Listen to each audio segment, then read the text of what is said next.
Hello students, welcome to online Odisha classes.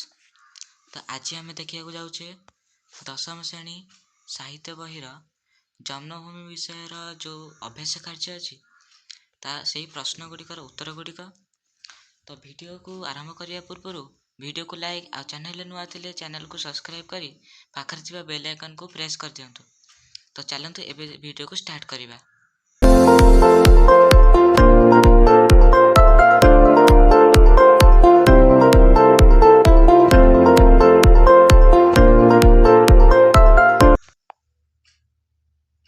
तो चलते देखिए प्रथम क्वेश्चन कौन अच्छी आयु सूर्य यार ठीक व्यास वाक्यटी चिन्ह। क अच्छी कौन आयु ओ सूर्य, ख अच्छी आयु रूपक सूर्य, ग अच्छी आयुर सूर्य, घ अच्छी आयु अटे सूर्य। आंसर कह हम आंसर हम आयु रूपक सूर्य। ऑप्शन ख ठीक हम। ये देखिए 2 नंबर क्वेश्चन कौन अच्छी धर्मांतर र विग्रह वाक्य कौन। धर्म ओ अंतर, धर्म रु अंतर, अन्य धर्म, धर्मर अंतर। आंसर कौन हम आंसर हम अन्य धर्म। धर्मांतर विग्रह वाक्य हूँ अन्य धर्म। एवं देखिए 3 नंबर क्वेश्चन पुनर्जन्म शब्द निम्नलिखित संधि को ठीक संधि ठीक संधि बाछ। पुनर्जन्म को तुम संधि विच्छेद कर दियो कौन बाहर। पुनर्जुक्त जन्म, पुनर्जुक्त जन्म, पुनर्जुक्त जन्म, सॉरी पुनर्जुक्त जन्म, पुनः जुक्त जन्म। आंसर कौन हम आंसर हम पुनः जुक्त जन्म। ऑप्शन घ ठीक हम।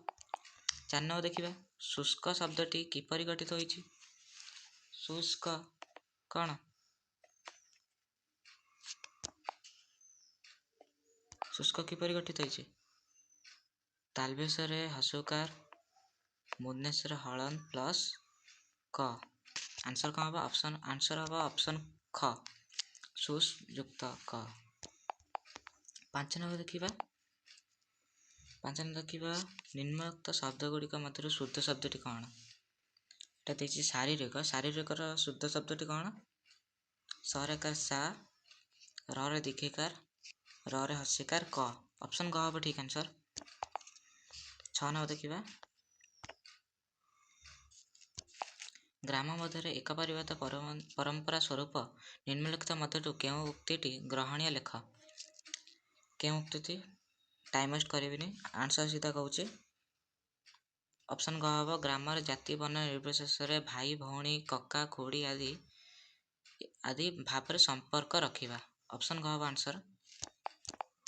7 नंबर देखिए निम्न प्रदत्त शब्द गुड़िकर विपरीत बोधक शब्द लेख। देखिए विशाल कौन हम विशाल हम कौन हम विशाल हम क्षुद्र। एबे देखिए स्मरण स्मरण खाली बी लगेदब हो गला स्मरण आगर बी लगेदब हो गला विस्मरण। एबे देखिए अस्वीकार अटा काटी दियो हो गला स्वीकार।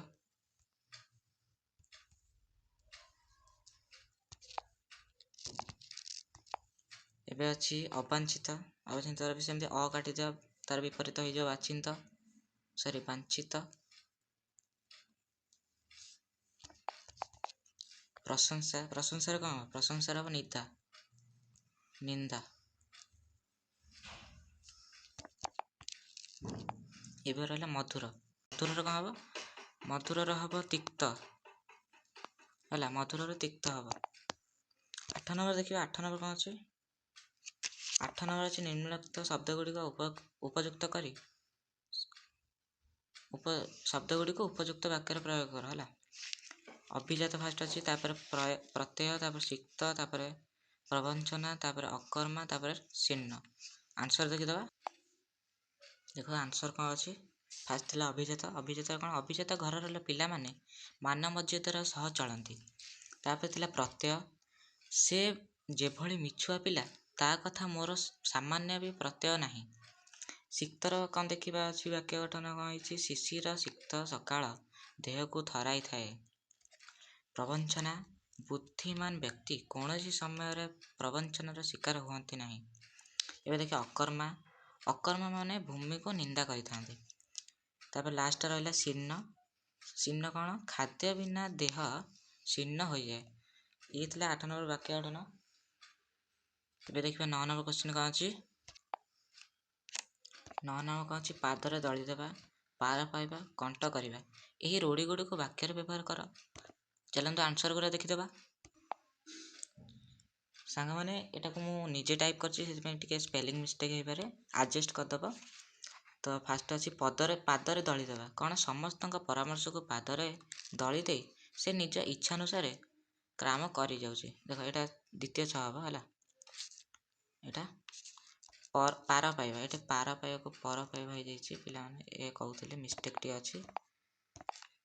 ପ୍ରଭୁଙ୍କର କରୁଣା ହେଲେ ଆମେ ଭବସାଗରରୁ ପାର ପାଇପାରିବା।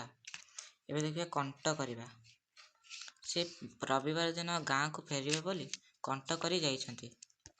ତ ଇଏ ଥିଲା 9 ନମ୍ବର। ଏବେ ଦେଖିବା 10 ନମ୍ବର କ'ଣ ଅଛି। ଶ୍ରମକୁ ଯେ ଜୀବନ ଧାରଣ ପନ୍ଥା ବୋଲି ଗ୍ରହଣ କରନ୍ତି ତାହାକୁ କୁହାଯାଏ ଶ୍ରମଜୀବୀ। ସେହିଭଳି ଶେଷରେ ଜୀବୀ ଥିବା ଆଉ 5 ଶବ୍ଦ ଦେଖିଦେବା। ଚାଲନ୍ତୁ ଆନ୍ସର ଗୁଡ଼ା। 10 ନମ୍ବର ଏଇଟା ଦେଖନ୍ତୁ, ଏଇଟା ଆନ୍ସର ଅଛି। ଫାଷ୍ଟ ଅଛି କୃଷିଜୀବୀ, ସେକେଣ୍ଡ ମତ୍ସ୍ୟଜୀବୀ, ଭିକ୍ଷାଜୀବୀ, କର୍ମଜୀବୀ, ବୁଦ୍ଧିଜୀବୀ। ଏମିତି ଆପଣମାନେ ବି ମନରୁ କିଛି ବି ବାହାର କରିବେ, ଲାଷ୍ଟକୁ ଜୀବୀ ଥବ, କିଛି ଅର୍ଥ ବୁଝୁଥବ। ଦେଖ ଏଠି ଆଉ ଗୋଟେ ମିଷ୍ଟେକ୍ ବାହାରିଲା। ଭିକ୍ଷାଜୀବୀରେ ଏଠି ଜରେ ଦିଗେଇକାର, ବରେ ଦିଗେଇକାର, ହସେଇକାର ହେଇଯାଇଛି। ଆଡ଼ଜଷ୍ଟ କରିଦେବ। ଏମିତି ମନରୁ ଆପଣମାନେ ବାହାର କରିପାରିବେ ଆନ୍ସର। ଏବେ ଦେଖିବେ 11 ନମ୍ବର କ'ଣ ଅଛି। ଦେଖନ୍ତୁ, ବାମ ପାଖରେ ଥିବା ଶବ୍ଦ ସହ ଡାହାଣ ପାଖରେ ଥିବା ଉପଯୁକ୍ତ ଶବ୍ଦକୁ ଯୋଡ଼ି ସ୍ୱତନ୍ତ୍ର ବାକ୍ୟ ପ୍ରୟୋଗ କରିବା। ତ ପ୍ରଥମେ ଆମେ ଯୋଡ଼ିଦେବା, ତାପରେ ବାକ୍ୟ ତିଆରି କରିବା। ଦେଖିବା କ'ଣ ଅଛି। ଶସ୍ୟ ଶ୍ୟାମଳ। ଶସ୍ୟ ଶ୍ୟାମଳରେ କ'ଣ ହେବ? ଶସ୍ୟ ଶ୍ୟାମଳ ହେବ ଧରଣୀ। ମୁଁ ଟାଣି ଦେଉଛି। ସ୍ତୂପୀକୃତ କ'ଣ ହେବ? ସ୍ତୂପୀକୃତ ମେଘ। ତାପରେ ଅଛି ସ୍ୱର୍ଣ୍ଣ ଶୀର୍ଷ। ସ୍ୱର୍ଣ୍ଣ ଶୀର୍ଷ କ'ଣ? ସ୍ୱର୍ଣ୍ଣ ଶୀର୍ଷ ହେବ ଧାନ୍ୟ। ତାପରେ ଯୁକ୍ତିବାଦ, ଯୁକ୍ତିବାଦୀ ଜୀବ। ତାପରେ ଅଭ୍ରଂଶଂସ ହେବ ପ୍ରାସାଦ। ମୁଁ ଖାଲି ଲାଇନ୍ ଟାଣି ଦେଉଛି ହେଲା।